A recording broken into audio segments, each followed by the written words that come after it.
Oke, hari ini kita akan bukan melanjutkan materi ya, tapi mereview karena beberapa pertemuan sebelumnya saya berhalangan hadir. Jadi hari ini saya akan coba mereview modul 2 tentang proses pembentukan tanah.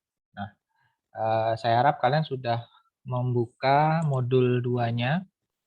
Kalau ada yang belum tahu di mana, ada di e-learning ya. Di e-learning kalian download saja dari e-learning. Jangan lupa isi daftar hadir. Hari ini masuk ke pertemuan 5 ya. Bentar saya cek. Ya, pertemuan kelima. Modulnya itu ada di pertemuan 3, proses pembentukan tanah. Oke, silakan di-download, kemudian dibuka ya, sambil dibaca-baca. Oke, saya langsung ke materi saja.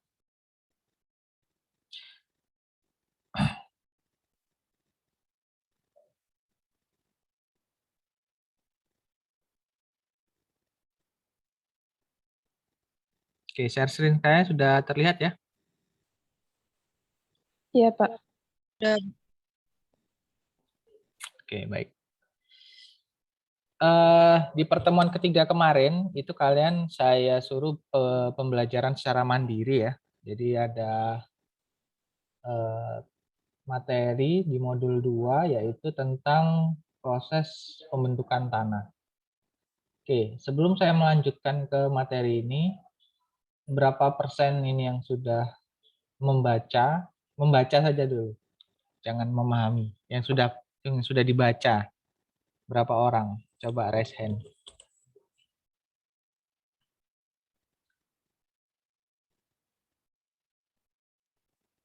1, 2, 2 orang. Ya, oke. Terima kasih. Oke, sudah terima kasih. Ya, jadi seperti ini ya, adik-adik sekalian yang saya cintai dan saya banggakan. Dalam perkuliahan online itu kita menggunakan sistem blended learning ya. Artinya apa? Artinya ada sebagian materi itu dipelajari secara daring, secara offline, dan sebagian materi dipelajari secara online. Ya. Ada istilah sinkronus dan asinkronus. Kalau sinkronus itu yang seperti kita lakukan sekarang, yaitu pembelajaran secara langsung. Jadi kalian bisa mendengarkan langsung materi dari saya, kemudian kalian juga bisa langsung memberikan tanggapan. Nah, itu namanya materi sinkronus. Sedangkan materi yang saya kirimkan kemarin itu sifatnya adalah asinkronus. Artinya apa? Artinya kalian bisa mempelajari secara mandiri tanpa ada tanpa ada penjelasan ya, tanpa ada penjelasan. Jadi fungsinya adalah ketika materi sinkronus seperti hari ini, itu fungsinya adalah untuk mendiskusikan hasil dari bacaan yang sudah kalian baca ya, atau referensi yang sudah kalian baca tadi. Harusnya seperti itu. Sehingga pembelajarannya menjadi lebih efektif ya. Jadi bukan bukan mengulang materi sebenarnya. Kalau mengulang materi kan jadinya waktunya juga banyak habis ya nanti. Ya. Jadi lain kali kalau memang materi itu sudah saya upload di e-learning, berarti itu silakan dipelajari. Silakan dipelajari, kalian baca mana bagian-bagian yang belum kalian pahami, itu akan kita diskusikan ketika sinkronus seperti sekarang. Ya. Sehingga waktunya efektif. Jadi tidak membuang-buang waktu, ya. Ini karena masih banyak yang belum membaca, ya mau tidak mau harus saya yang mengulangi lagi materinya. Ya. Oke.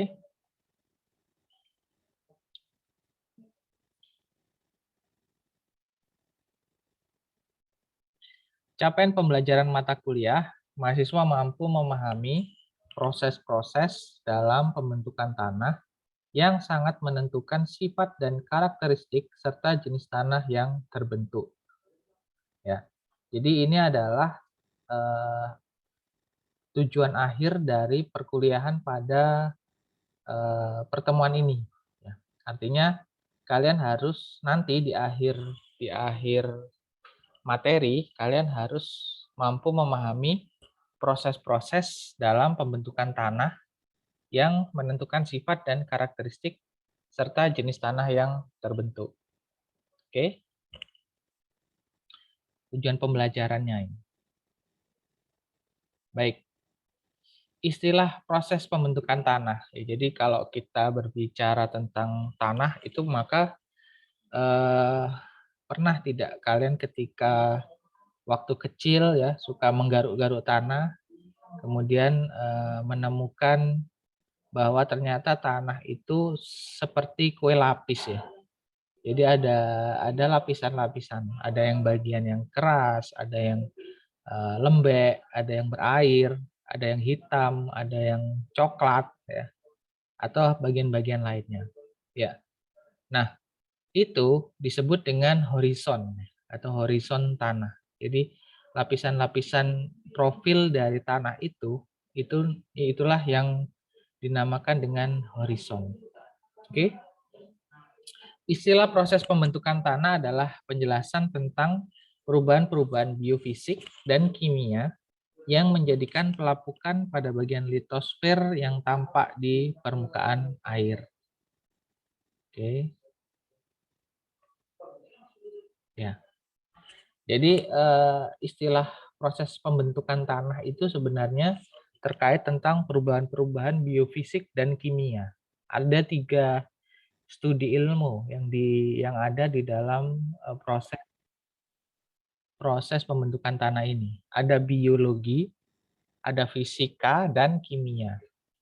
Oke, itu saya beri tebal, itu maksudnya adalah kata kunci ya, kata kunci dari apa yang saya jelaskan.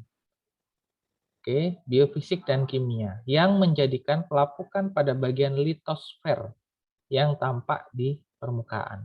Oke.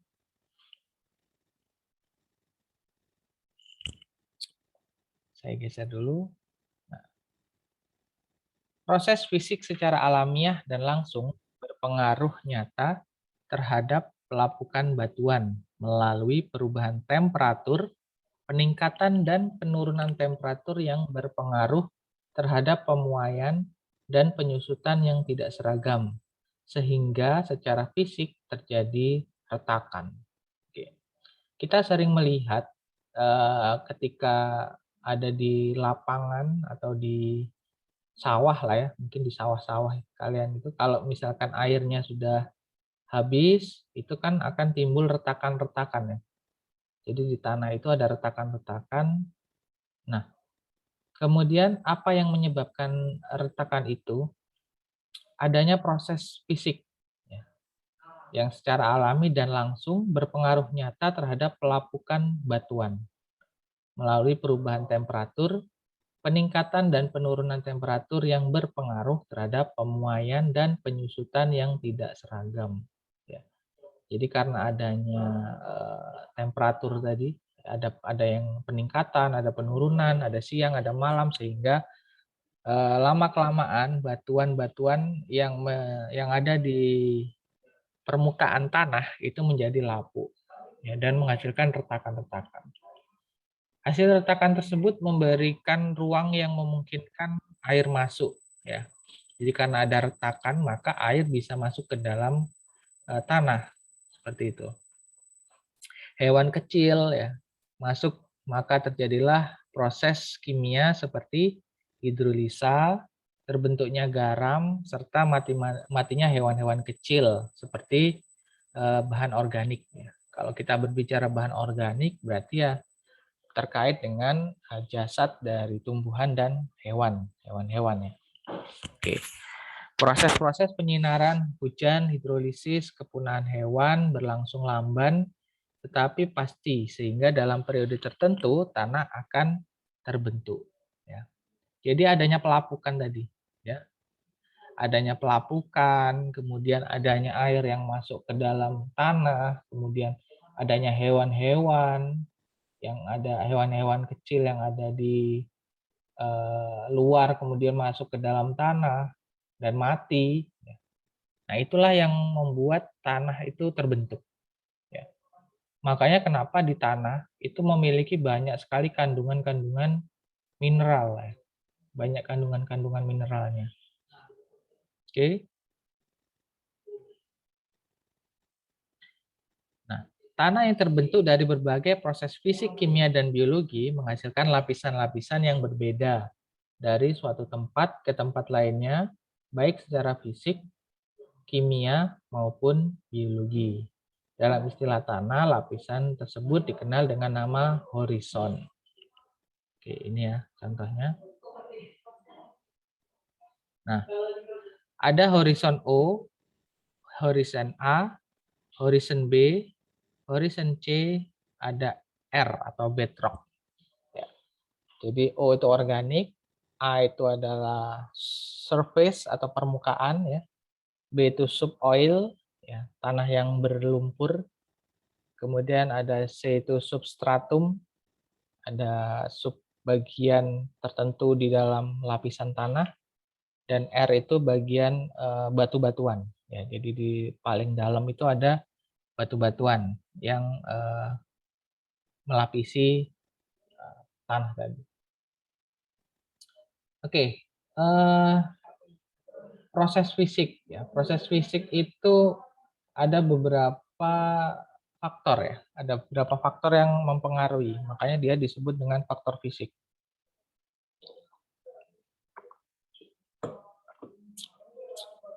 Yang pertama adalah batuan.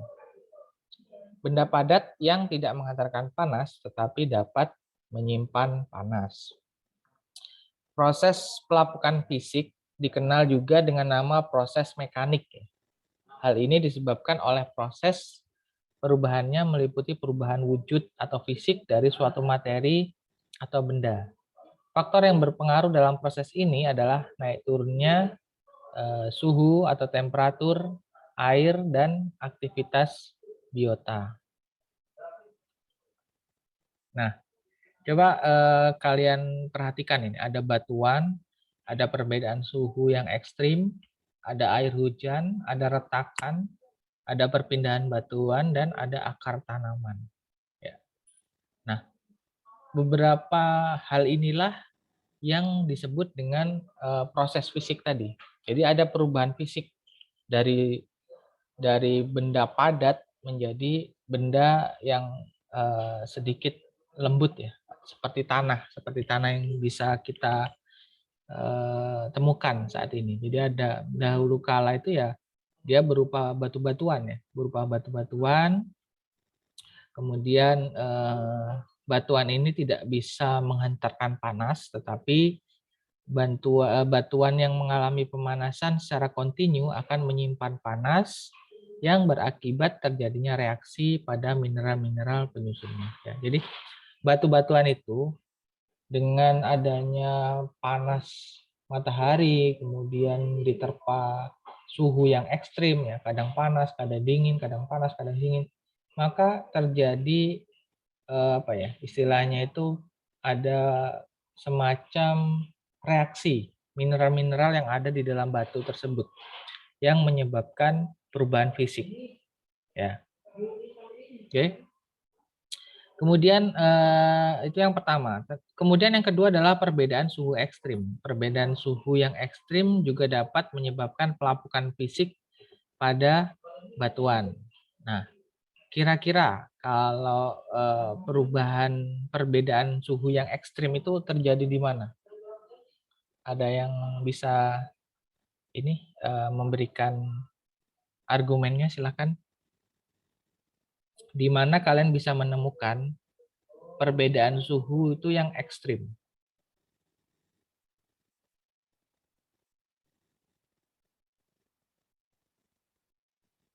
Coba Rosa Dwi Kristi. Di mana di belahan bumi ini yang memiliki suhu yang ekstrim?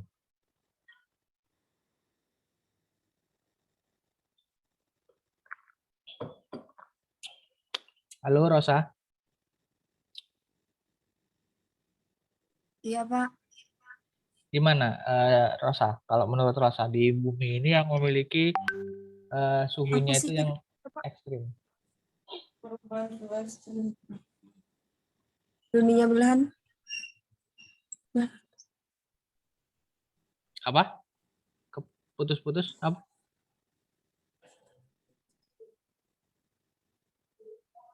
Di mana Rosa?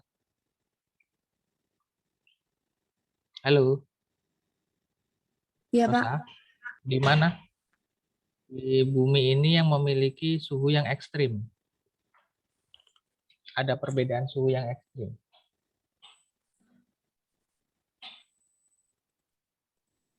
Hmm. Kamu tahu nggak suhu ekstrim itu yang gimana?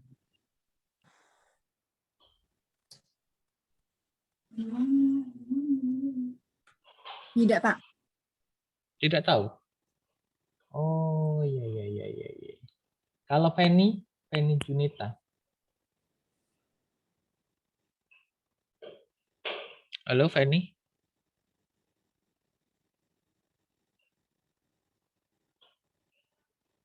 Oke, Penny. Nggak ada ya Penny ya? Ini ada namanya nggak ada orangnya. Saya catat.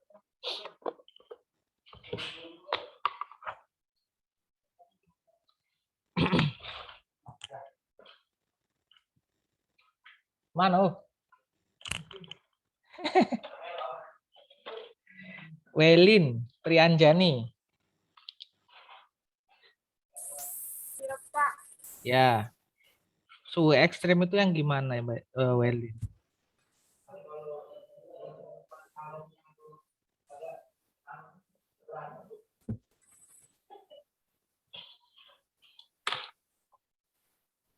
Suhu ekstrim itu yang gimana sih? Yang panasnya terlalu panas, Pak. Pak, boleh argumentasi nggak, Pak? Boleh, silakan, Bagas.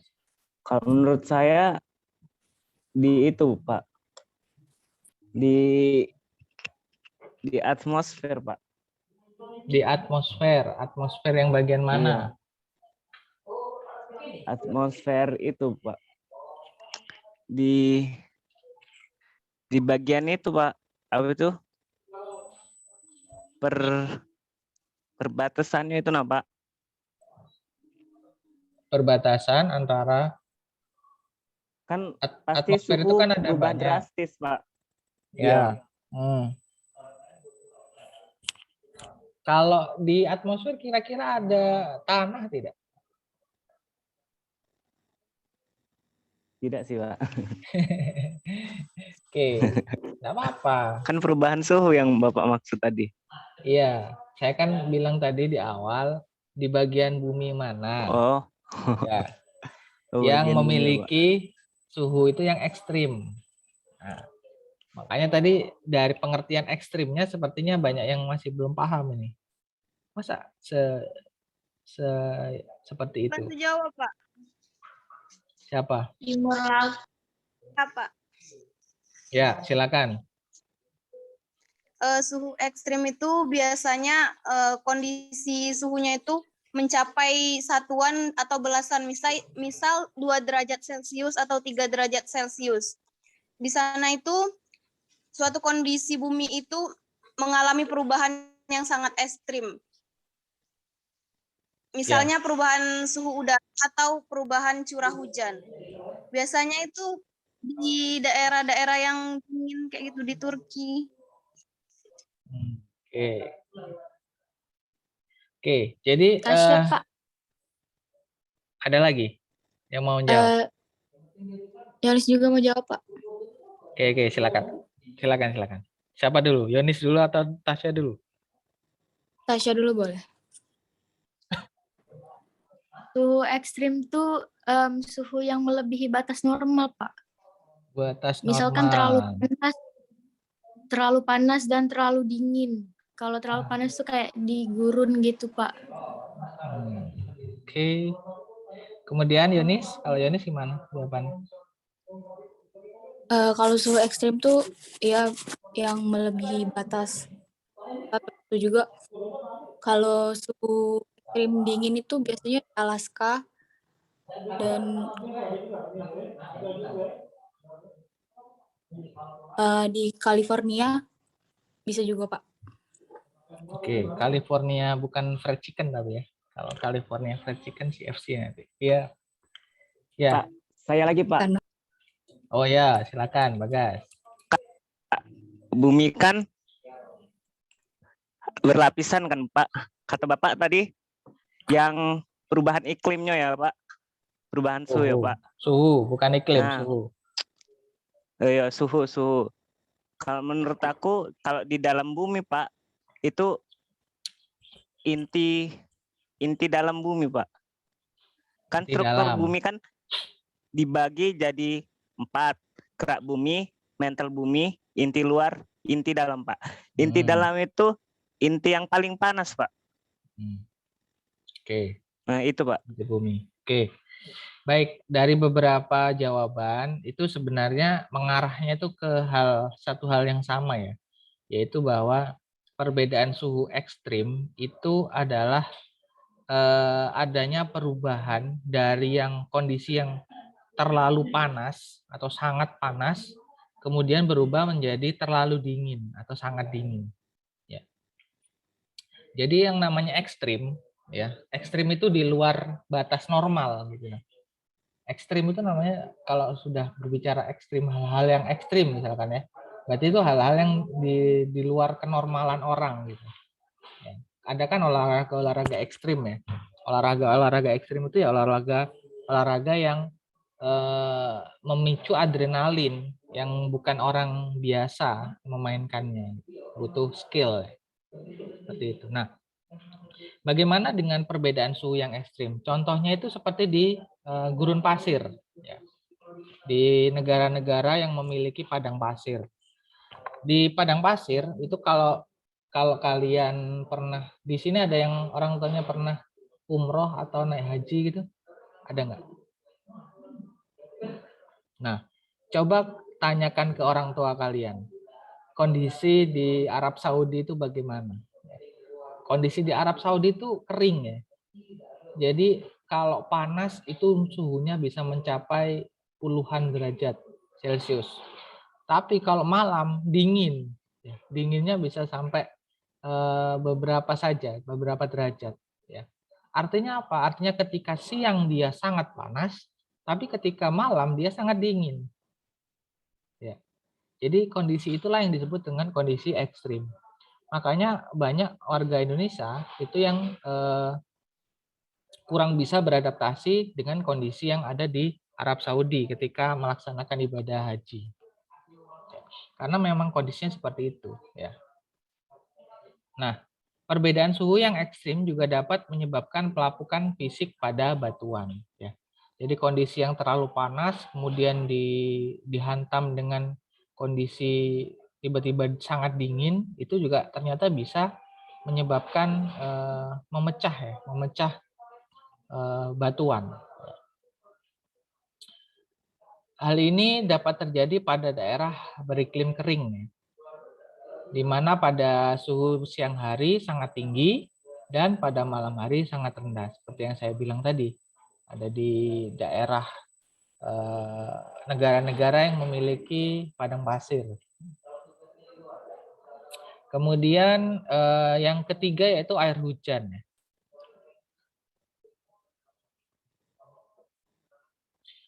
Proses perubahan suhu udara dapat menimbulkan hujan. Air hujan yang jatuh ke permukaan bumi memiliki tenaga mekanik yang dapat mengikis permukaan batuan dan mempercepat pelapukan fisik. Ya. Ini sudah bisa kalian lihat kalau misalkan di teras rumah kalian ada batu ya, kemudian dia ketetesan air hujan dari talang misalkan talang rumah, itu kan airnya netes ke bawah. Sekali, 2 kali, 3 kali ya mungkin tidak ada efeknya bagi batu. Tetapi begitu itu berlangsung berhari-hari, berbulan-bulan, bahkan bertahun-tahun, ternyata air yang hanya sekedar cairan itu tadi, itu bisa membuat batu menjadi pecah atau memiliki lubang, ya kan? Artinya apa? Ini seperti prinsip hidup ya, prinsip hidup seperti air ya. Air itu lemah, air itu tidak, orang banyak menganggap remeh air ya, bahwa air itu tidak seperti batu yang keras gitu ya, nggak seperti besi yang yang apa ya, yang keras, yang besar, yang bisa memukul orang, membuat sakit orang. Air itu tidak seperti itu.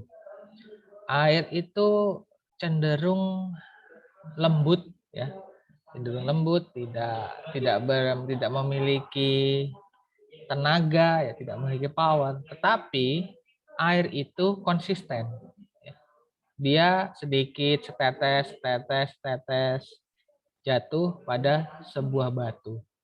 Lama-lama batunya ternyata bisa berlubang, bahkan bisa pecah ya, batu itu. Padahal batu loh, lawannya cuman air. Artinya apa? Artinya dalam hidup ini yang menjadi kekuatan utama seseorang itu bukan kepandaiannya, bukan kepinterannya, bukan kepopulerannya, bukan, tetapi orang yang tekun, ya. Yang tekun, yang rajin, yang konsisten. Nah, itulah orang yang akan berhasil. Ya. Jadi kalau kalian merasa diri kalian itu memiliki kekurangan dalam kognitif, dalam pengetahuan, nggak usah berkecil hati. Ya. Lakukan sesuatu hal yang kalian sukai dengan konsisten. Ya. Maka saya yakin suatu hari nanti kalian akan sukses. Kalian akan berhasil. Ya. Misalkan ada yang punya usaha. Ya. Ada mahasiswa saya dulu ada yang sambil kuliah sambil usaha, ya, sambil jualan. Membantu ekonomi keluarga. Dia jualannya apa ya? Kalau di sini apa sih namanya, peyek gitu. Tahu peyek kan? Tahu ya? Tahu, Pak, tahu.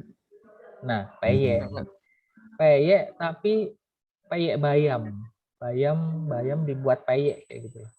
Ya. Pada zaman itu hal itu tuh masih belum ada orang yang kepikiran membuat peyek dari bayam, itu belum ada. Zaman itu masih peyek itu ya kalau nggak kacang, kedelai, ya, teri, ya, kan kayak gitu ya peyek ya isinya. Nah, waktu itu dia kepikiran bayam dijadikan peyek. Ya. Itu sebenarnya hasil dari praktikum. Ya. Waktu itu ada praktikum mata kuliah apa ya, kewirausahaan kalau nggak salah, entah kewirausahaan atau apa gitu. Ya. Dia mencoba membuat peyek itu dijadikan bayam itu dijadikan peyek dan ternyata berhasil. Ya. Dia jual ya murah lah ya, namanya produk anak kos-kosan ya. Yang penting dijual 1.000 2.000 laku. Ya. Terus continue dan alhamdulillah sekarang ternyata dia punya market yang cukup besar ya di daerahnya. Itu adalah berkah atau hasil dari dia yang konsisten terhadap kemampuannya. Nah, itulah yang harus kalian miliki. Ya. Kalian tidak perlu menjadi seseorang yang sangat hebat ya dalam kuliah, misalkan punya IPK 4,9 misalkan ya. Kalau normalnya 4, kalian lebih yang 4,9 misalkan. Tidak perlu seperti itu. Jadi orang biasa-biasa saja, IPK 3, IPK 3,1, IPK 2,9, tetapi kalian memiliki passion tertentu. Kalian punya passion terhadap satu hal dan kalian konsisten itu. Maka kalian suatu hari nanti kalian akan melihat hasilnya. Apapun itu, tidak harus berhubungan dengan biologi. Apapun itu. Saya yakin dari hal-hal yang seperti itu, orang sukses itu lahir. Ya. Orang sukses itu lahir dari hal-hal yang konsisten. dia harus memiliki rasa seperti air tadi ya. Bagaimana air setitik demi setitik bisa membuat lubang dalam batu, bisa menghancurkan batu karang yang besar hanya dari air. Ya seperti itu, tidak mengenal lelah. Nah, jadilah orang yang seperti itu. Saya pikir itu yang lebih bermakna ya dibanding kalian nanti ngafalin materi tentang ilmu tanah ini. Kita harus mengambil hikmah lah dari materi yang kita ajarkan. Jadi jangan hanya sekedar materi saja, karena saya yakin saya ngajar sekarang juga nanti siang kalian pasti sudah lupa apa yang saya omongkan, kan seperti itu. Tapi ambil hikmahnya, ambil pelajarannya apa. Tuh. Oke, kemudian terkait dengan retakan. Proses pengisian celah retakan pada batuan oleh air dapat mempercepat penghancuran batuan. Terlebih pada daerah yang beriklim dingin di mana air yang mengisi celah akan membeku yang mengakibatkan pertambahan volume sehingga batuan menjadi mudah dihancurkan. Ya. Ini sangat jelas ya. Jadi jika ada retakan-retakan itu maka air akan dengan mudah untuk masuk ke dalamnya. Adanya air di dalam retakan itu menyebabkan terjadinya reaksi-reaksi mineral yang ada di dalam batuan, sehingga lama-kelamaan batuan juga akan menjadi lapuk, ya, menjadi pecah, dan terjadi proses perubahan fisik dari batuan menjadi tanah, seperti itu. Kemudian ada perpindahan batuan, ya. Ya, misalkan ada batu-batuan yang tersapu oleh air ya. Nah, itu juga dapat menyebabkan pelapukan. Itulah kenapa di sungai-sungai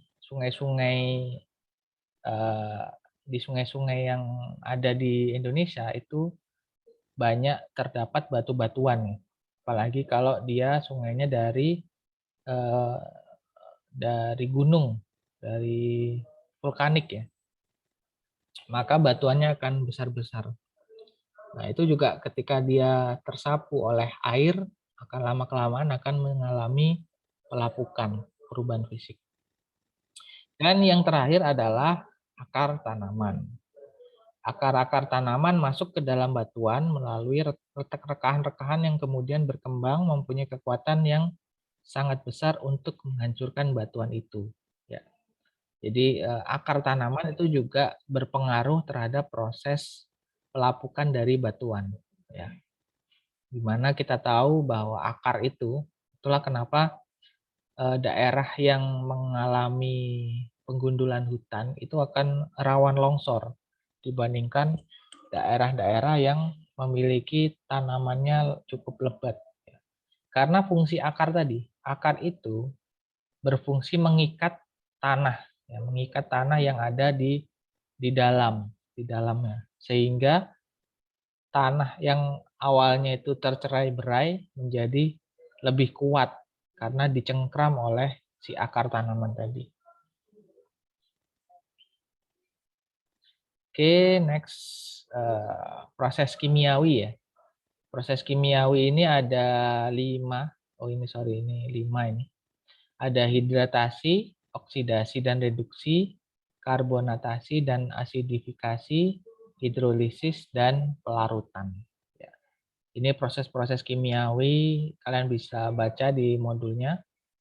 Jadi ada banyak sekali, ada proses yang terjadi ya, yang melibatkan bahan unsur-unsur kimia yang ada di dalam tanah.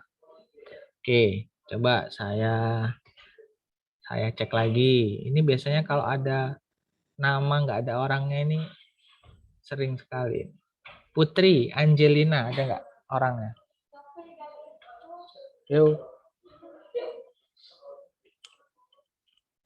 Putri Angelina ada?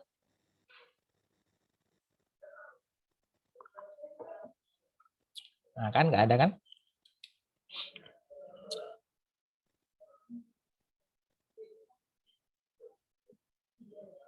Oke.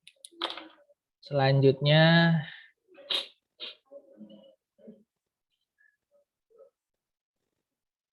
Beta Indasari. Nah, beta. Halo, beta. Iya, Pak.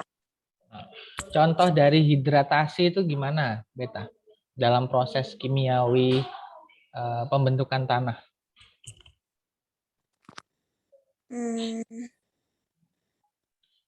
Kamu buka modulnya nggak? Modul yang saya bagikan. Enggak ya? Iya. Buka. Buka. Nah, kan ada itu. Di halaman berapa itu? Di halaman itu. Ya, coba dibaca. Proses hidratasi itu yang bagaimana? Proses hidratasi itu penambahan molekul air dalam struktur mineral, tetapi molekul air yang termasuk ke dalam struktur mineral tidak terdisosiasi. Itu Ya. contohnya hematit merah itu gimana, Pak?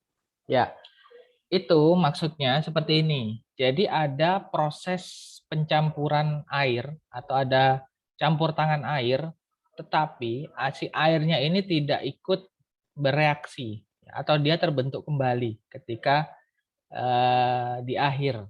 Ya. Coba kalian perhatikan di situ. Air itu yang apa? Yang struktur kimianya apa air itu?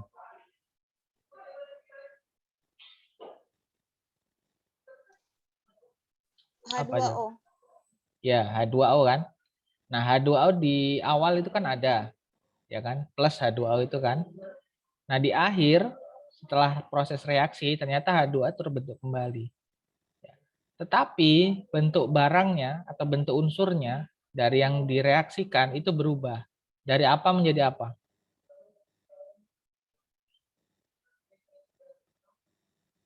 Apa menjadi apa itu? Merah ke kuning, Pak. Apa merah ke kuning? Kan Hematit ada. merah ke Nah, hematit kuning. ya. Jadi dari hematit merah ketika dia bereaksi dengan air, kemudian dia menghasilkan hematit kuning. Kuning apa putih? Kuning. Pak. Ya, hematit Pak. kuning, tetapi airnya juga terbentuk kembali. Artinya airnya tidak ikut bereaksi. Ya, itu yang disebut dengan hidratasi. Oke. Kemudian ada oksidasi dan reduksi. Kalau oksidasi dan reduksi itu terkait dengan kandungan oksigen. Ya, ada penambahan oksigen dan ada pengurangan oksigen. Ini pernah kalian pelajari dulu waktu SMA ya. Waktu SMA di kimia itu kan ada proses oksidasi dan proses reduksi. Ya. Sama, itu juga ada perubahan wujud ya. Dari yang sebelum reaksi menjadi setelah reaksi. Kemudian ada karbonatasi dan asidifikasi. Ya. Karbonatasi itu berarti terkait dengan adanya gugus karbon di dalam proses kimianya. Kemudian ada hidrolisis dan ada pelarutan juga. Ya, ini adalah proses-proses kimiawi. Jadi kalau tadi proses pertama itu proses fisikawi, ya, fisika, itu terkait dengan hal-hal yang berbau fisik atau perubahan bentuk. Nah, kalau di proses kimiawi ini terjadi perubahan kimia, terjadi perubahan struktur kimianya, ya, karena adanya 5 hal ini. Oke. Nah, dan yang terakhir adalah adanya proses biologi. Faktor utama dalam proses biologi adalah, oke, sebentar ya.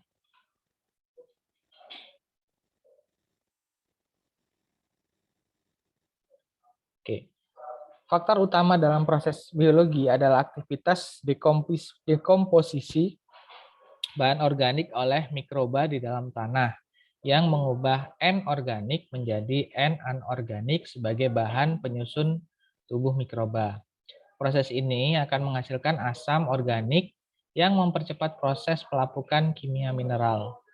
Selain itu, untuk melindungi akar tanaman dari bakteri yang merugikan, maka akar tanaman juga menghasilkan asam-asam organik yang dapat mempercepat pelapukan kimia dan fisik pada batuan. Ya. Jadi kalau tadi fisika itu terkait perubahan fisik, kimia terkait perubahan struktur kimianya, nah maka di proses biologi itu terjadi perubahan yang disebabkan oleh faktor-faktor biologisnya. Apa faktor biologisnya? Yaitu adanya mikroba di dalam tanah. Ya. Kita mengenal kalau dalam siklus nitrogen, ya, kalau kalian pernah mempelajari tentang siklus nitrogen itu kan ada nitrat, nitrit, ya. Ada nitrat berubah menjadi nitrit, ada nitrit berubah menjadi apa gitu ya. Nah, itu karena adanya mikroba-mikroba di dalam tanah yang mengubah nitrogen organik menjadi nitrogen anorganik. Ya. Itu ya. Oke. Pembentukan horizon tanah dihasilkan dari kehilangan, transformasi, dan translokasi sepanjang waktu tertentu pada bahan induk. Contoh, sejumlah proses penting yang menghasilkan horizon tanah, antara lain ada 4. Ada penambahan bahan organik dari tanaman, terutama pada topsoil. Topsoil itu bagian tanah paling atas ya, tapi bukan horizon, O, tetapi horizon A. Jadi yang disebut dengan topsoil itu yang horizon A ini. Apa perbedaannya? Setelah ini kita akan pelajari. Ya, jadi ada penambahan bahan organik. Ya, bahan organik itu adalah bahan-bahan yang berasal dari makhluk hidup. Ya, bisa dari tumbuhan, bisa dari hewan, bisa dari manusia, bisa dari ya itu aja sih, kan makhluk hidup. Kemudian transformasi. Transformasi adalah perubahan bentuk yang diwakili oleh pelapukan batuan dan mineral dan dekomposisi bahan organik. Kemudian yang ketiga, hilangnya atau larutnya komponen yang dapat larut oleh pergerakan air melalui tanah yang membawa serta garam-garam dapat larut. Dan yang terakhir adalah translokasi, perubahan lokasi yang diwakili oleh pergerakan mineral dan bahan organik dari topsoil ke subsoil. Jadi dari A ke C. Oke. Ini bentuk atau salah satu bentuk dari horizon ya. Jadi kalau kalian ada di tebing, biasanya ini terlihat jelas nanti di tebing. Kalau rumah kalian itu melewati tebing-tebing gunung itu, ya, yang jalannya itu ada tebing-tebingnya, kalian akan melihat dengan jelas adanya horizon ini. Ya. Ada bagian horizon O, horizon A, E, B, C, dan yang terakhir adalah bedrock, struktur yang paling dalam. Oke. Pengaruh dekomposisi bahan organik membentuk humus pada topsoil. Ya. Jadi di sini ini kaya akan humus. Ya. Di bagian topsoil atau horizon ini, horizon A. Nah, di bagian A ini kaya akan humus yang mempengaruhi warna dari topsoil menjadi lebih gelap dibandingkan lapisan di bawahnya. Ya, warnanya lebih gelap ya. Lebih gelap ini dibandingkan yang ini. Oke. Topsoil ini kemudian dikenal dengan horizon A. Ya, di topsoil yang mengandung banyak humus itu dikenal dengan horizon A. Kemudian terkadang di bidang pertanian biasanya dia disebut juga dengan AP, ya, horizon AP. P-nya itu menunjukkan pembajakan atau penggunaan tanah untuk diolah budidaya atau sebagai lahan pertanian. Horizon yang tepat berada langsung di atas bagian bahan induk yang telah mengalami perubahan disebut dengan horizon C. Nah, ini horizon C. Parent material. Kemudian pembentukan horizon E atau eluviasi. Ada horizon E di sini. Jadi di antara A dan B itu ada E. Horizon pencucian yang lebih banyak terjadi pada tanah-tanah hutan dibandingkan di daerah padang rumput. Ya, biasanya lebih terang, berwarna putih atau coklat muda ya, coklat muda. Dan yang terakhir adalah pembentukan horizon O. Horizon O di sini biasanya itu terdapat pada rawa-rawa. Ya, kalau kalian lihat di sekitar kampus kita, ya itu banyak terlihat horizon O. Ya. Terbentuk di daerah yang sering tergenang air seperti danau dengan air dangkal, kemudian rawa-rawa yang memungkinkan terakumulasinya gambut atau bahan organik akibat kurangnya oksigen yang membantu proses dekomposisi.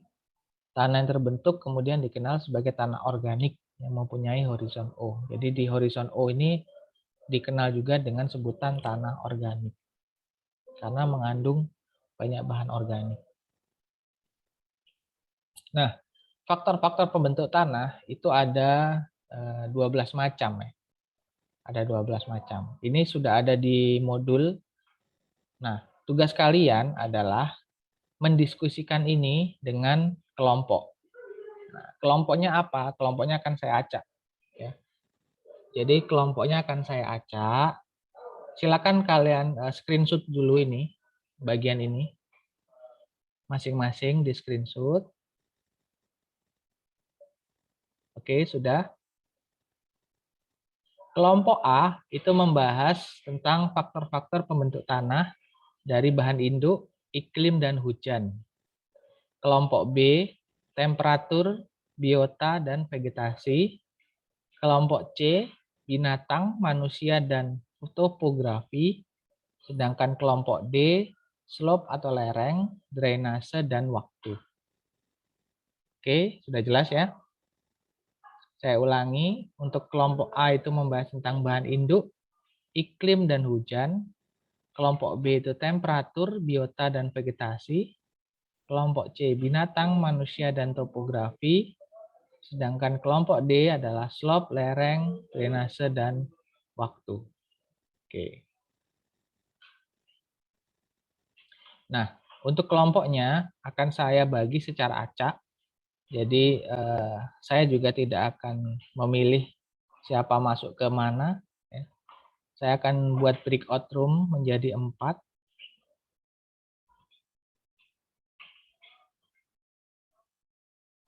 Room 1 ini disebut dengan grup A. Room 2-nya grup B.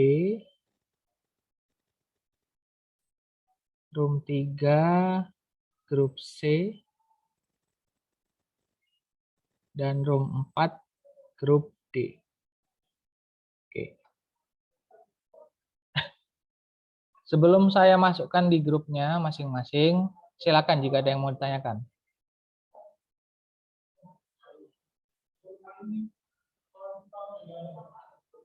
Ada yang mau ditanyakan, silakan.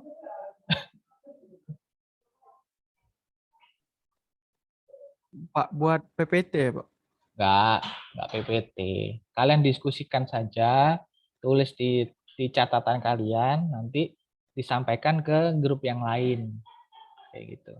Enggak perlu harus membuat RPPT. Ya, Pak.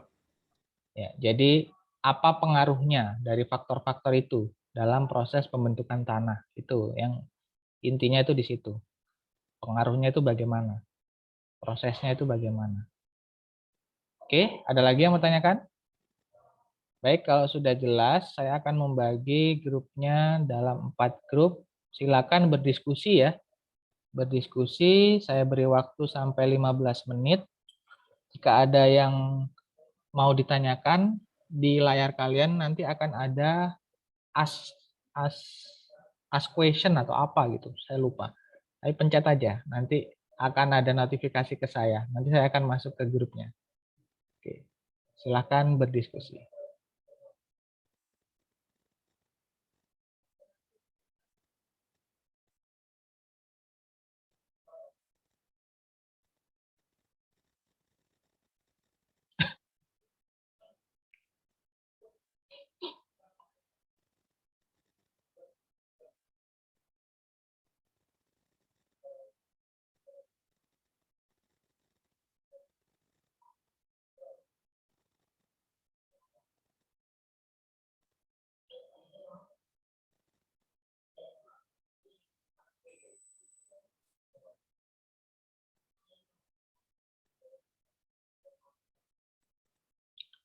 Rosa masuk ke C.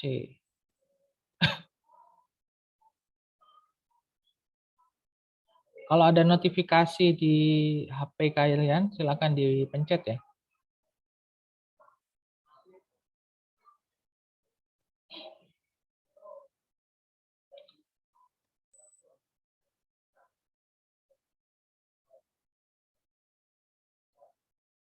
Putri Angelina.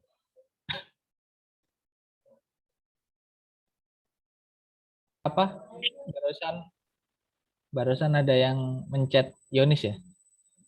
Iya, Pak. Ya, ada yang mau tanyakan, silakan. Yang di kelompok B ini kan temperatur, biota, sama vegetasi kan, Pak? Ya, Itu cari referensi di Google nggak, Pak? Kan? boleh. Nanti silakan dicatat masing-masing masing-masing anggota grupnya mencatat, kemudian nanti disampaikan pada main grupnya. Berarti Iya, hanya Pak. satu orang yang menyampaikan. Boleh satu orang aja perwakilan siapa nanti. Tapi setiap anggota harus mencatat, Iya, Pak. oke ya? Oke, Pak. Terima kasih. Ya, saya izin ke main grup dulu.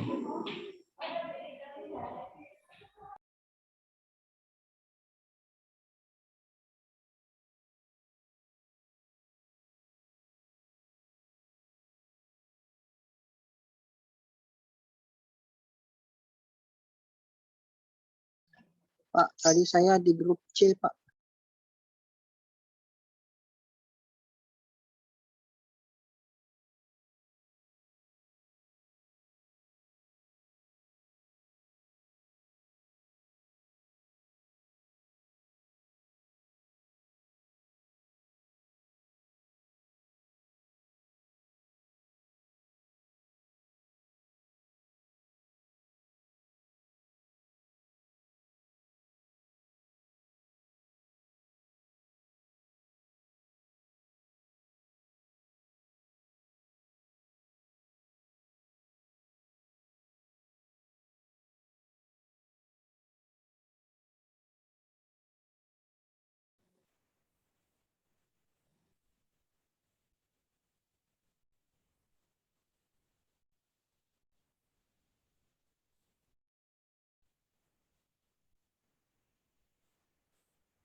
Agung di mana tadi, Gung? Kamu, Gung?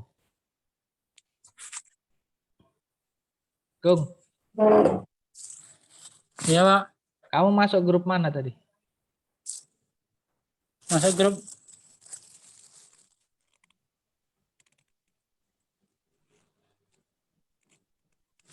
Masuk grup mana tadi?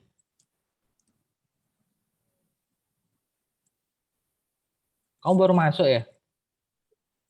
Tadi sempat masuk tadi, Pak. Wah, dasar. Saya masukkan grup D kamu ya. Nanti silakan diskusikan sama teman-temannya. Iya, Pak. Siap, Pak. Oke, tunggu dulu. Nanti ada notifikasi.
Ya bahan Sama Iya, Pak, itu banyak. bahan induknya tadi tuh bahan Wih, induk kalian pada SS bay. mengandung tanah. Nah, komposisi bahan induk ini mempengaruhi Iya. pembentukan tanah karena menentukan komposisi tanah. Misalnya, nah ada contoh kalau misalnya Bapak nanya contoh, nah kita kasih tahu. Misalnya batuan yang mengandung besi biasanya menghasilkan tanah yang kaya akan besi yang memiliki pH lebih tinggi dan warna lebih gelap. Cak itu, baik. Nah, singkat Iya. itu tuh. Aku percaya Koris dengan kau. Anja. Jangan Yang- percaya Iya, baik. Namanya sebenarnya penjela itu diskusi. jelasin lah, Bang. Iklim tadi coba. Bagas nih, galak nih, yang bagas nih. Ayo, Bagus. Oke, lanjutkan ya.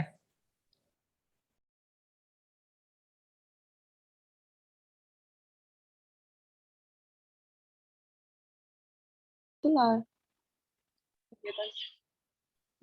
Selamat datang. Mana nih diskusinya? Ini Pak. Lagi dicari Pak. Ya. Lagi diskusi. Diskusi cara ngejelasinnya Pak. Ya udah, lanjutkanlah. Saya sambil Coba. saya ngontrol aja kok, keliling ke kelompok-kelompok yang lain juga.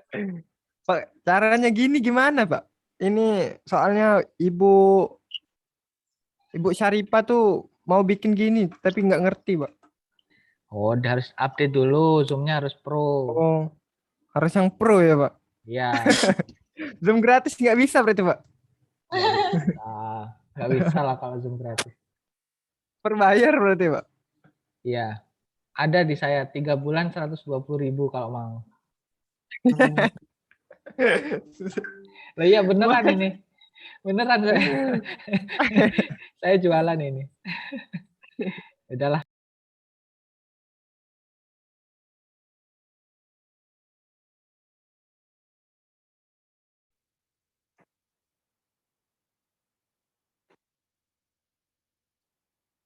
Ini mana ini yang diskusi nih? Kok pada diem-dieman semua? Masih mencari, Pak. Nggak tahu yang lain. Nggak ada. Cak mana lagi ya?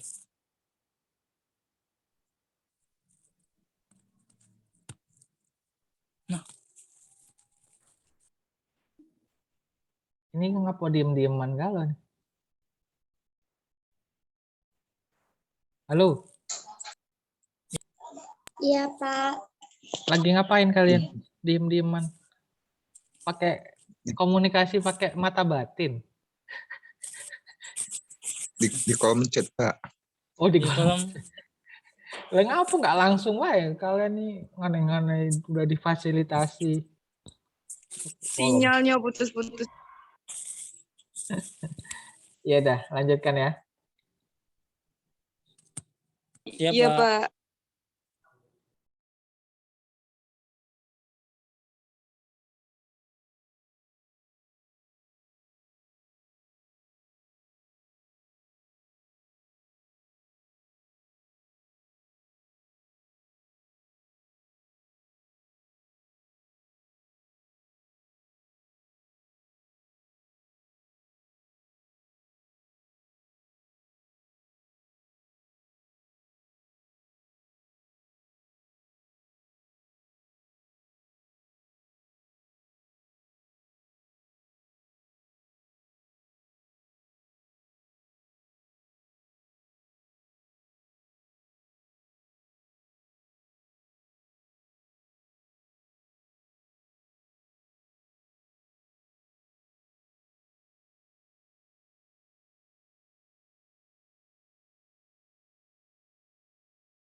Kamu masuk grup mana, Dit?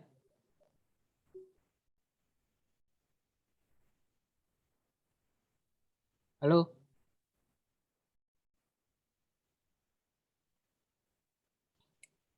Halo, Dit?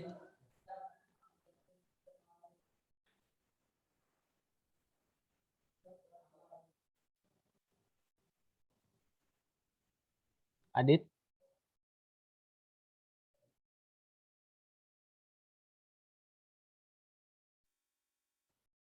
Halo? Adit?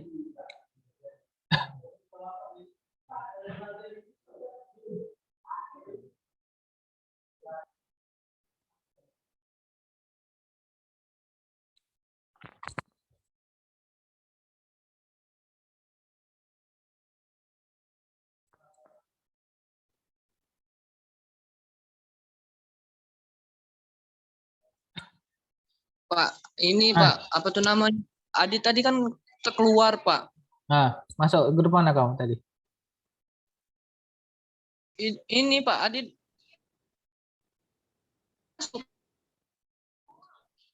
Hah? Apa? Putus? Adit belum masuk Pak, waktu Bapak bagi kelompok itu. Walah, saya tak masukkan di grup C ya. Kamu gabung di sama grup C aja ya.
Iis masuk grup mana tadi? Halo Is?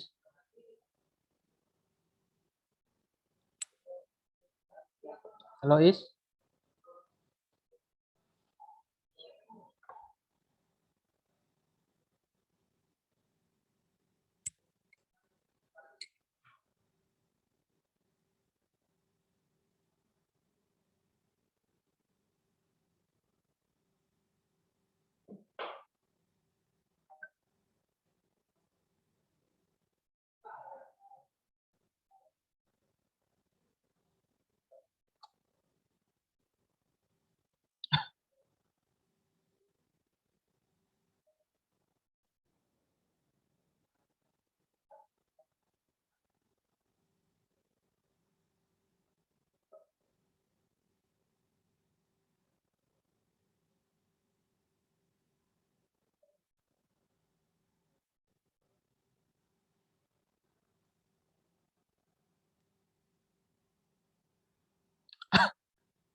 Canggih, Pak.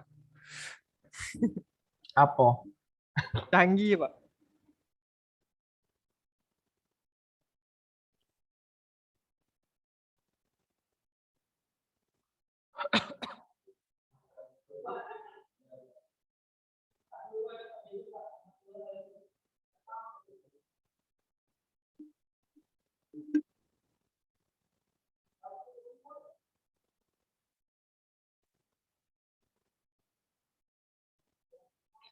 Oke, kita tunggu Pak, yang lainnya bergabung dulu. Pak Sisi keluar dari Zoom, Pak.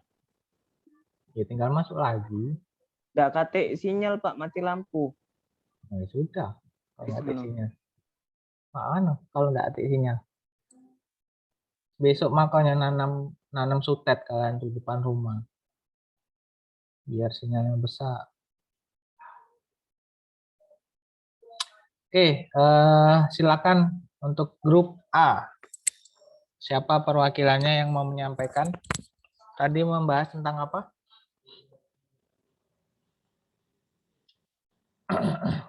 Grup A. Induk tanah, iklim, sama curah hujan, Pak. Hujan. Oke, silakan. Grup A.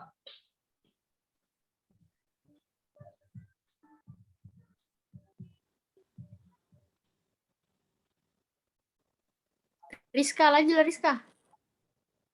Kalau mau share screen sudah saya izinkan ya. Silahkan kalau mau share screen. Kalau mau nyampaikan secara lisan aja juga nggak apa-apa. Ya. Tadi kami dari diskusikan bahwa pengaruh dari faktor-faktor pembentukan Siapa saja anggotanya. Pengaruh faktor-faktor pembentukan tanah pada bahan induk yaitu mengacu pada materi padat awal yang membentuk tanah. Komposisi bahan induk mempengaruhi pembentukan tanah karena menentukan komposisi tanah. Contohnya batuan yang mengandung besi biasanya menghasilkan tanah yang akan kaya besi yang memiliki pH lebih tinggi dan warna yang lebih gelap. Untuk iklimnya akan dijelaskan oleh Beta. Kalau iklim ini faktor terpenting dalam proses pembentukan tanah, di mana komponen iklim ini ialah suhu dan curah hujan. Di sini suhu berperan sebagai melakukan batuan sehingga hujan itu seperti pencucian tanah yang membuat tanah subur, yang membuat atau memberi kesuburan tanah itu, kayak pembentukan tanah, Pak. Terus?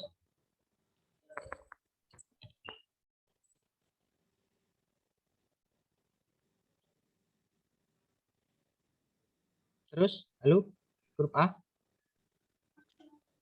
Terus saya menambahkan pengaruh hujan terhadap tanah, Pak, untuk pembentukan tanah. Proses Yaitu pembentukan tanah. sebagai yaitu proses pembentukan tanah yaitu sebagai pelarut dan mengangkut, maka air hujan akan mempengaruhi posisi kimiawi mineral-mineral penyusun tanah, terus ke dalam dan diferensiasi profil tanah, terus juga sifat fisik tanah. Contoh sifat fisik tanah itu diakibatkan hujan tuh agar tidak kering, Pak. Contoh sawah itu kan sebelum ditanam kan nunggu pas musim hujan dulu, Pak, baru bisa ditanam, Pak.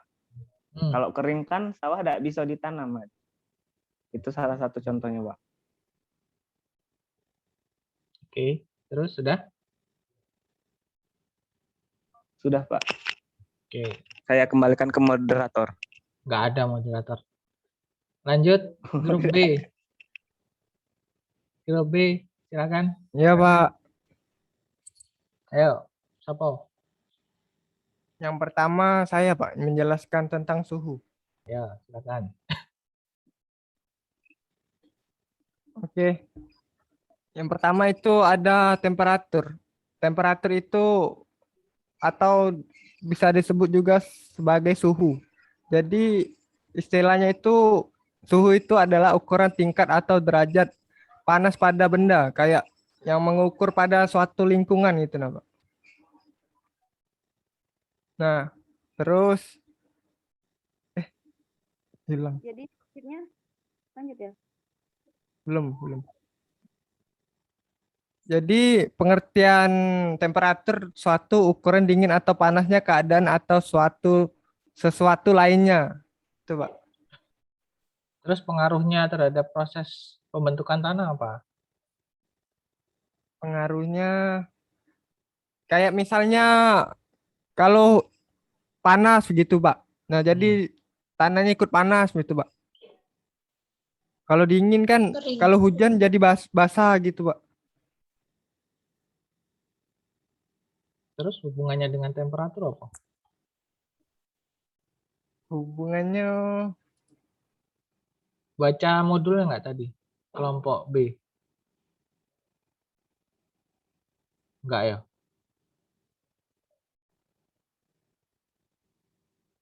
Nggak pasti. Yang lain? Kelompok B? Siapa? yang kedua dibaca oleh Lara, Pak. Sampai ke. Baiklah, saya akan menjelaskan tentang biota. Jadi biota itu sendiri merupakan keseluruhan kehidupan yang ada pada suatu wilayah tertentu dalam waktu tertentu. Nah, biota ini biasanya keseluruhan kehidupan yang terdapat pada flora atau fauna di suatu wilayah. Contohnya biota laut. Jadi biota laut itu semua makhluk hidup yang ada di laut, baik hewan maupun tumbuhan ataupun terumbu karang. Hubungan biota ini terhadap tanah itu keberadaan organisme tanah itu berpengaruh terhadap produktivitas dan daya dukung tanah. Aktivitas biologis yang dilakukan oleh organisme tanah dapat mempengaruhi kesuburan dan kegamburan tanah. Oke. Iya. Oh. Bisa nggak di Zoom itu kita taruh ini untuk hostnya aja kan? Spotlight. Nah. Bisa kayak? Bisa. Aku nyoba caranya nggak ngerti. Oh, iya dulu. Jadi mana yang ngomong kan? Iya. Bicarakan. Ini, Pak. Oke, terus lanjut yang grup yang grup B masih ada satu lagi. Iya masih, Pak, yang vegetasi. Ini. Vegetasi itu sendiri kumpulan dari beberapa. Ya? Sama Bapak gue. Aku. Halo, lanjutkanlah. Silakan. Oke, Pak. Vegetasi itu kumpulan dari beberapa jenis tumbuhan yang tumbuh bersama pada suatu tempat. Contohnya itu seperti pada hutan di pepohonan gunung. Pengaruhnya itu kan vegetasi itu kan kumpulan dari beberapa jenis tumbuhan. Jadi perbedaannya itu bisa jadi kita mengetahui perbedaan jenis tanah dengan perbedaan jenis spesies tumbuhan itu mempengaruhi perkembangan tanah. Sudah, Pak. Oke, berarti terkait vegetasi tergantung jenis vegetasinya ya. Iya, Pak. Oke, kalau dari analisis kelompok kalian, vegetasi apa yang paling mudah atau paling cepat dalam proses pembentukan tanah? Itu kan ada macam-macam ya, vegetasi itu kan ada yang belukar, ada yang semak, ada yang perdu, ada yang pohon, ya kan? Kalau dari yang kalian perkirakan lah, ini kan karena masih belum ada referensinya, dikira-kira saja, kira-kira yang paling cepat dalam membuat pelapukan batuan atau pembentukan tanah itu kira-kira yang jenis vegetasi apa?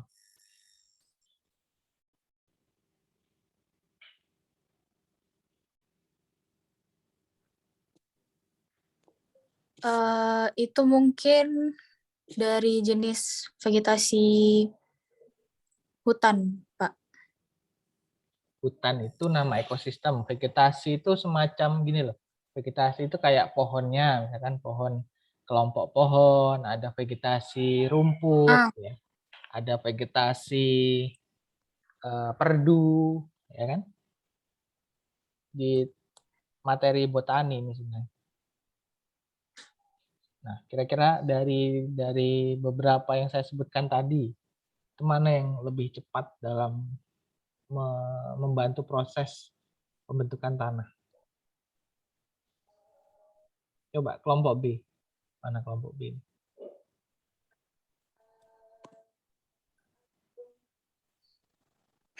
Vegetasi yang tanahnya itu subur, Pak. Vegetasi yang tanahnya subur. Berarti tergantung tanahnya, bukan tergantung vegetasinya. Dari vegetasi rawa mungkin, Pak. Vegetasi rawa, tanaman-tanaman rawa ya. Iya. Oke, coba nanti dicek ya, dicari. Kira-kira jenis vegetasi apa yang bisa membantu proses terbentuknya tanah itu lebih cepat. Ya. Oke.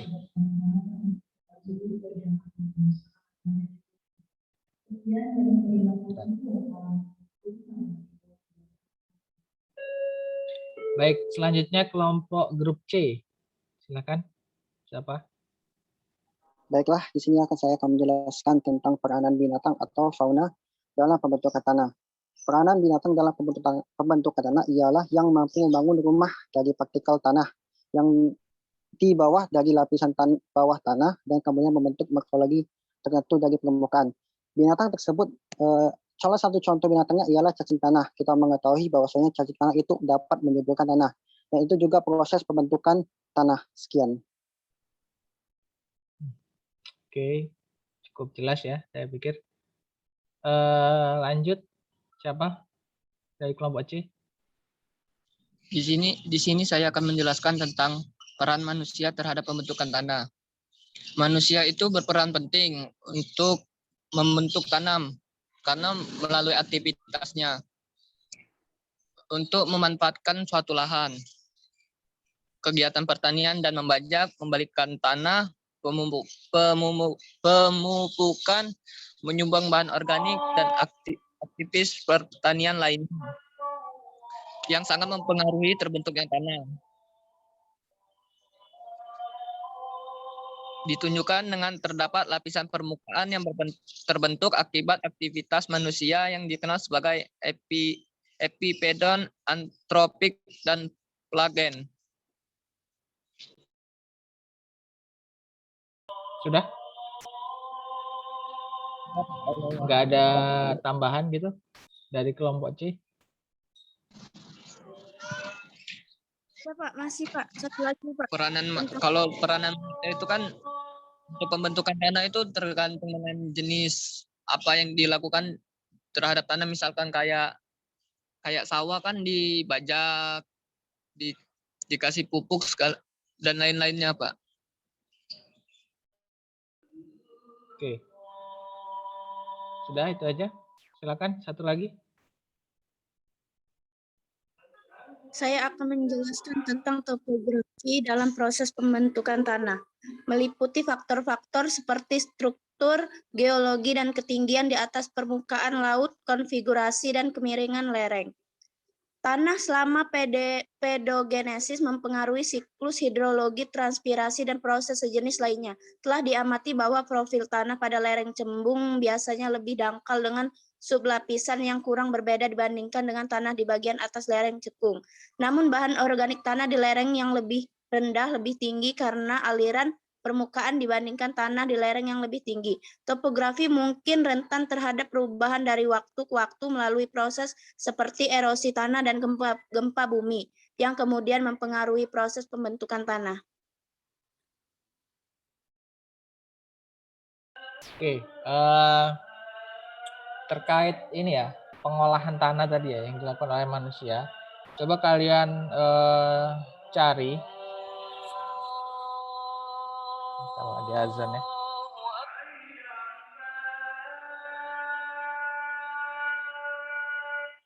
Ntar dulu ya azan ya. Kita berhenti sebentar.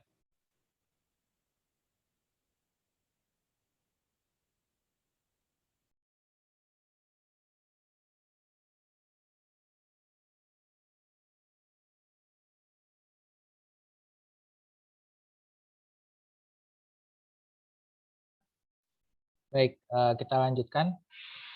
Coba kalian cari mana tanah yang memiliki kandungan terbaik di antara tanah perkebunan, terutama kebun sawit. Ya. Kita kan di Sumatera ini kan banyak kebun sawit ya.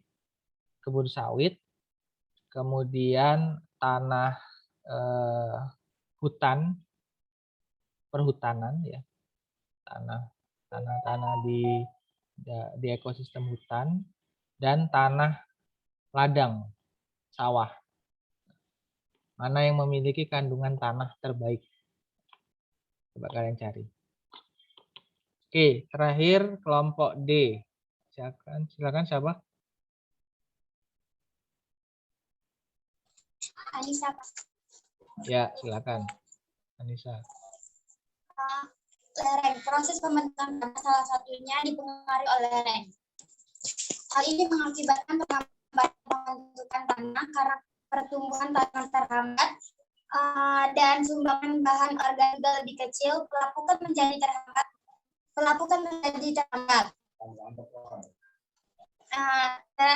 Pengaruhnya tuh kemiringan lereng ini akan semakin meningkat jumlah dan kecepatan aliran permukaannya sehingga dapat memperbesar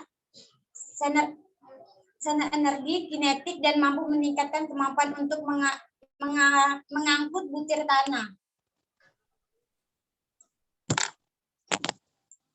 Oke, sudah itu aja. Sudah, Pak. Oke, selanjutnya silakan. Saya, Pak. Di sini saya akan menjelaskan tentang peranan faktor waktu dalam proses pembentukan tanah. Waktu merupakan salah satu faktor fasi pembentuk tanah. Lamanya bahan induk mengalami pelapukan dan perkembangan tanah memainkan peranan penting dalam menentukan jenis-jenis tanah terbentuk. Nah, adapun fase-fase waktu dalam proses pembentukan tanah ini dibedakan menjadi 5 tahap, yaitu tahap permulaan, tahap juvenil, tahap viril, tahap senil, dan tahap terakhir yaitu proses pelapukan yang sudah berakhir. Tanah juga dibedakan menjadi 3 tipe tanah berdasarkan waktu pembentukannya, yaitu tanah muda, yang ditandai oleh proses pembentukan tanah yang masih tampak pencampuran antara bahan organik dan bahan mineral. Dan yang kedua itu tanah dewasa, ditandai oleh proses yang lebih lanjut sehingga tanah muda dapat berubah menjadi tanah dewasa, yaitu dengan proses pembentukan horizon B. Dan yang terakhir tanah tua, proses pembentukan tanah berlangsung lebih lanjut sehingga terjadi proses perubahan-perubahan yang nyata pada horizon A dan B. Sudah, Pak. Oke. Yang terakhir.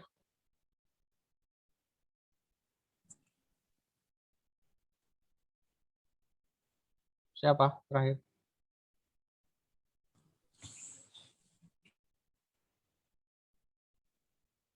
Kelompok D. Saya Pak. Ya, silakan. Agung. Baiklah, di sini saya akan menjelaskan peran kestabilan lereng pada tanah. Kerentanan gerakan massa tanah dipengaruhi oleh kestabilan lereng rendah, yaitu dipengaruhi tingkat curah hujan tinggi hingga sangat tinggi dan fenomena fisik yang terjadi secara insentif. Pola agihan kerentanan gerakan massa ditentukan tingkat kestabilan lereng, curah hujan, dan perubahan fisik pada lereng akibat aktivitas manusia. Yaitu pada intinya, kerentanan gerakan massa tanah yang dipengaruhi oleh lereng itu yaitu karena tingkat curah hujan yang tinggi dan akibat aktivitas manusia. Sekian. Oke, berarti ada keterkaitan dengan grup B tadi ya? Grup B. Terkait. Oke. Baik, sepertinya udah cukup karena waktunya juga sudah menunjukkan pukul 12.06. Yang nomor belum? Hah? Yang nomor belum, Pak? Oh, ada satu lagi. Sudah Pak, lah sudah Pak. Oh, sudah drainase. Ya Pak.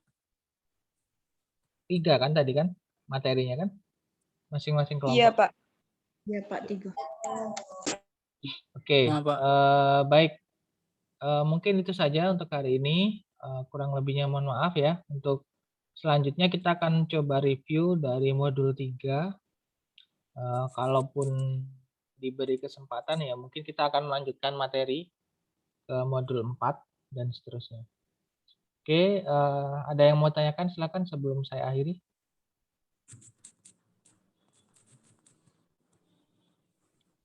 Oke, tidak ada.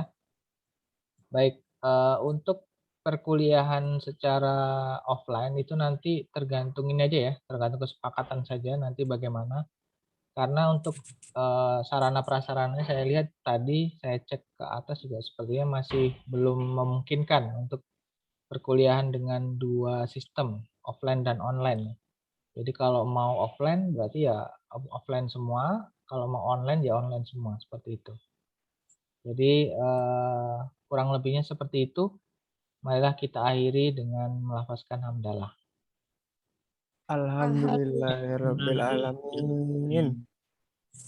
Baik, terima kasih semuanya atas kerjasamanya yang bertahan dari awal sampai akhir dengan ya kita sadari bersama bahwa perkuliahan online itu pasti akan ada kendala-kendala seperti sinyal, mati lampu dan lain sebagainya. Ya, kita maklumi. Nah, untuk teman-temannya yang tidak bisa atau tadinya terputus-putus, itu nanti selebihnya nanti akan saya coba upload di YouTube ya, materi kita. Jadi perkuliahan kita nanti silakan kalau mau mempelajari ulang, itu kalian bisa buka linknya, kalian tonton di sana saja. Jadi sekaligus jangan lupa di subscribe, like, dan komen agar channelnya bisa aktif lagi. Udah lama soalnya channelnya nggak diaktifkan. Oke, itu saja mungkin. Terima kasih semuanya. Kurang lebihnya mohon maaf. Wabillahi taufiq wal hidayah. Wassalamualaikum warahmatullahi wabarakatuh. Waalaikumsalam warahmatullahi wabarakatuh.